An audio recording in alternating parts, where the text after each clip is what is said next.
Good evening, and thank you so much for joining us. I'm Liz Bishop. Cody is off tonight. It's no secret that chemicals like arsenic and mercury can be harmful to your health. But did you know that children's toys can contain levels of these chemicals, and it's perfectly legal? Some advocates are looking to change that, and it looks like they've got lawmakers' support.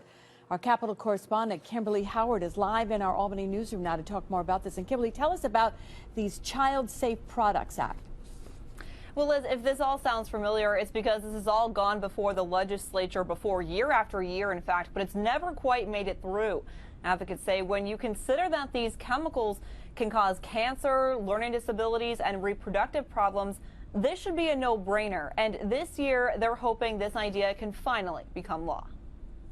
A plastic giraffe, a toy car, a plush doll, all items advocates of the Children's Safe Products Act say contain toxic chemicals. If you look at the toys that are over there, a lot of them are geared towards females, and I have a little girl. Zachary Miller says more needs to be done to prevent these items from being put on the shelves. She's a child, 2, 3, 4 years old.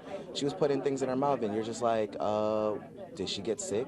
Is this the reason why she had an ear infection? Like, it's scary. Right now, chemicals like arsenic, mercury, and formaldehyde are allowed in children's toys.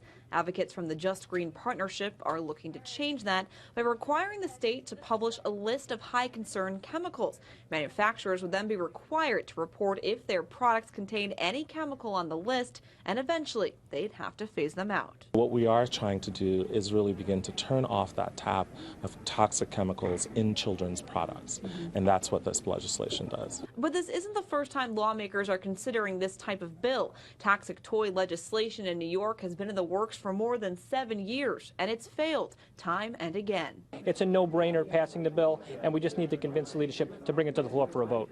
Advocates say they have bipartisan support in the legislature, a growing number of organizations throwing their support behind the cause, and this year, Governor Cuomo, who made mention of the push in his State of Opportunity agenda. We think that that will help add some other muscle and support in this process as we move forward. Now, it's the Department of Environmental Conservation and the Department of Health that would enforce this should this be successful.